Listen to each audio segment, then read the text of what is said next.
No processo eleitoral, existem dois agentes que têm direitos. Um agente são os eleitores, eles têm direito de votar.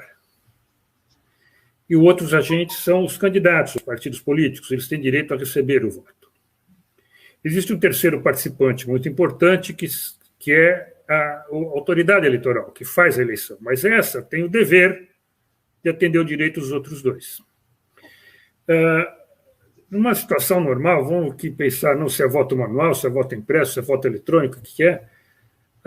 O básico desse processo de votação do eleitor votar, do direito de votar, quer dizer que o eleitor pode ver o seu voto. Ele vê o registro do seu voto. O documento que vai registrar seu voto pode ser visto e conferido pelo eleitor. Isso é claro, isso aqui é indiscutível. E o candidato ou o partido político ele tem direito a ver a contagem dos votos, ver se os votos que o eleitor viu estão sendo contados corretamente.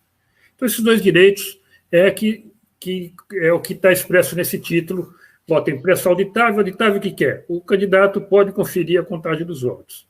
E você vota, você confere, o eleitor pode conferir se o registro do voto tem o voto dele.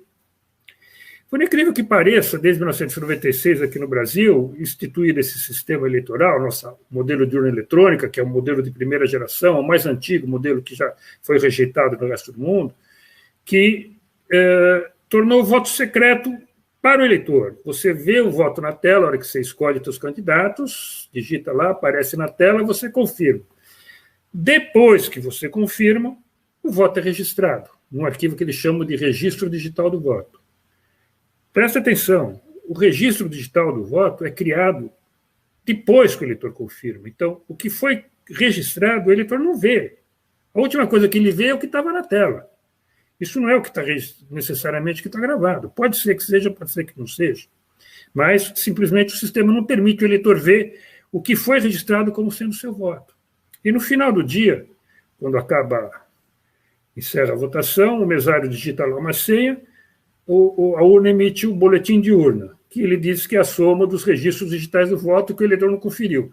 E o candidato não pode conferir se a soma dos votos que o eleitor viu é o que está dando lá no resultado final. Simplesmente, esses dois momentos cruciais dos direitos, que é o direito de votar e o direito de ser votado, não são atendidos pela urna eletrônica, esse modelo de urna eletrônica que a gente usa no Brasil.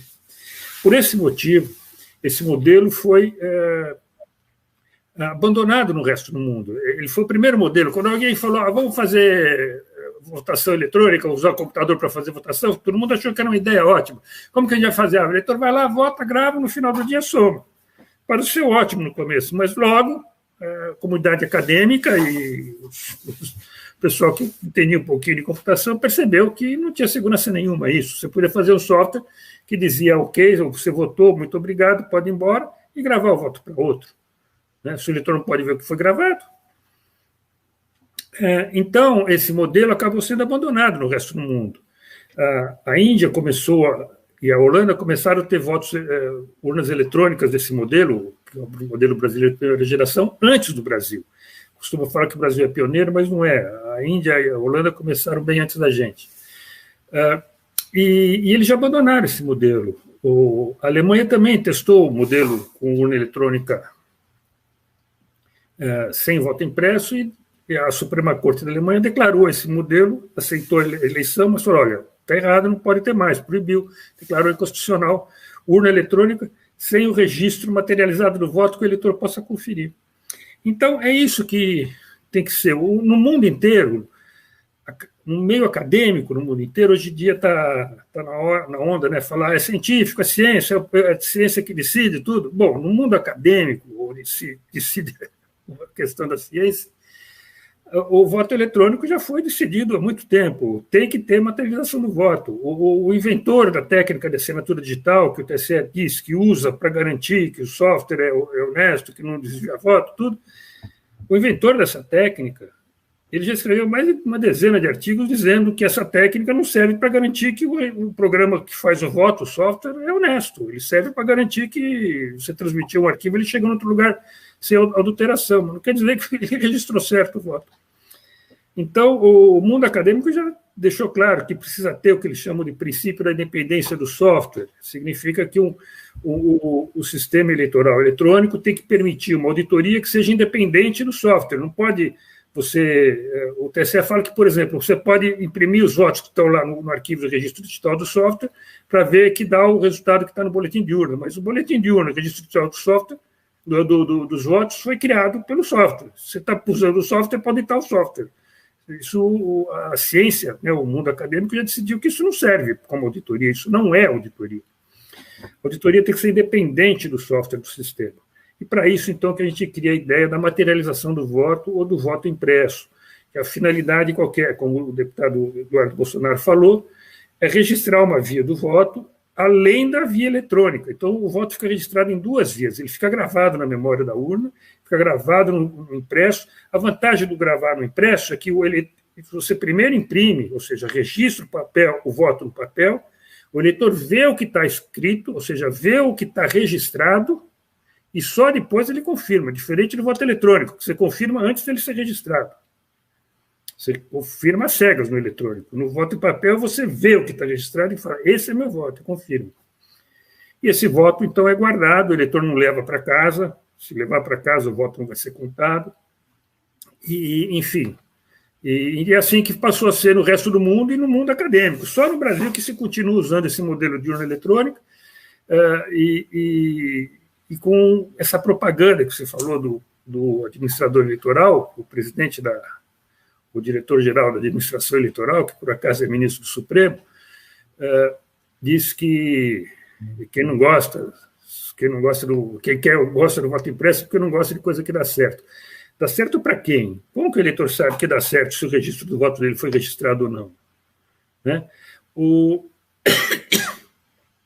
Então, a solução técnica já existe, o mundo já decidiu isso no meio acadêmico, no meio político. Eu acho muito importante a gente pensar no seguinte: por que a Corte Suprema da Alemanha analisou essa questão, essa máquina de votar sem voto impresso, que ela é chamada no mundo acadêmico de Direct Electronic Voting Machine, DRE. Tá? Então, já analisou o nome dessa máquina de gravação direta do voto e decidiu que ela é inconstitucional por não atender o princípio da publicidade. Ou seja, o eleitor não pode ver para quem foi registrado o voto e o candidato não pode conferir a soma dos votos. A mesma coisa foi decidido pela Suprema Corte da Índia. A Índia, como eu disse, começou a usar esse tipo de máquina antes do Brasil.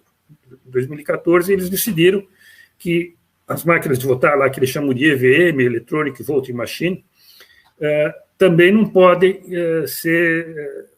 Foi declarado inconstitucional por não atender o princípio da publicidade, porque não permite ao eleitor conferir seu próprio voto e não permite ao candidato conferir a soma dos votos. E declararam, então, que esse tipo de máquina, sem o voto materializado para fazer auditoria, é inconstitucional.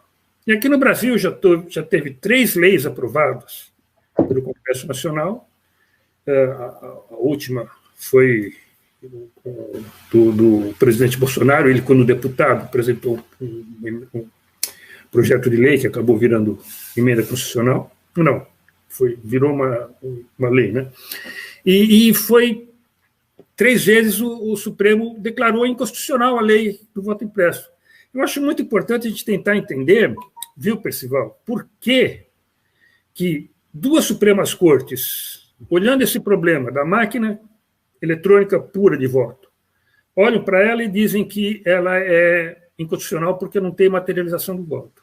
E a outra Corte Suprema do Brasil olha para a mesma máquina, que tem a mesma característica, olha para ela e diz, não, seria inconstitucional se tivesse o voto impresso. Ao contrário, porque 2 cortes decidem uma coisa e uma outra Corte Suprema decide o contrário.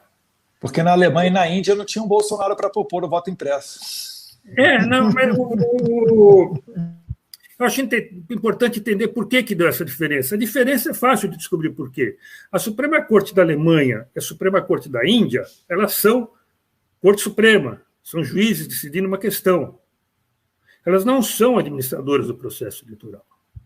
Então, elas olham para o problema do ponto de vista de um juiz que recebe vai analisar o trabalho do administrador, vai ver os casos, opinião a favor, opinião contra, e vai decidir. E eles decidiram. Isso é inconstitucional porque não atende o princípio da publicidade.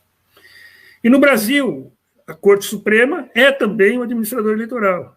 Ela não consegue ser isenta no Brasil. Ela não consegue olhar para a máquina de votar, para o trabalho do administrador eleitoral, e falar, não, ele não está fazendo o sistema correto. Ele está fazendo... Porque ele, não é ele, é o próprio ministro, é o próprio juiz.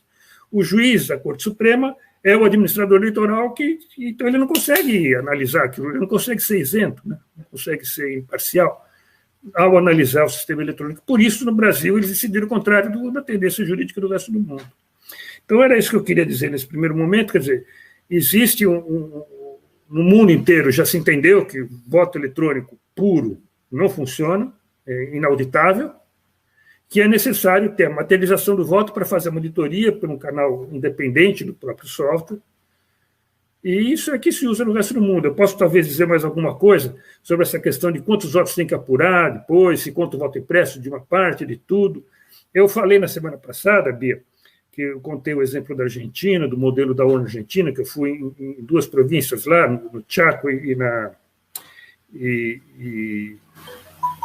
depois eu lembro o nome da outra, foi assistir a eleições ali como observador internacional. Eles contam o voto impresso de todas as urnas no dia da eleição, na sessão eleitoral, no final da eleição. Ou seja, acabou a eleição, eles pegam os votos impressos, contam, é fácil de contar, porque o voto impresso pela urna é diferente do voto manual escrito pelo eleitor. O voto manual, às vezes o eleitor escreve mal, não põe a cruz no lugar certo, depende da interpretação do escrutinador. O voto eletrônico não, ele vem padronizado, você passa numa máquina, ela lê e sabe o que está escrito.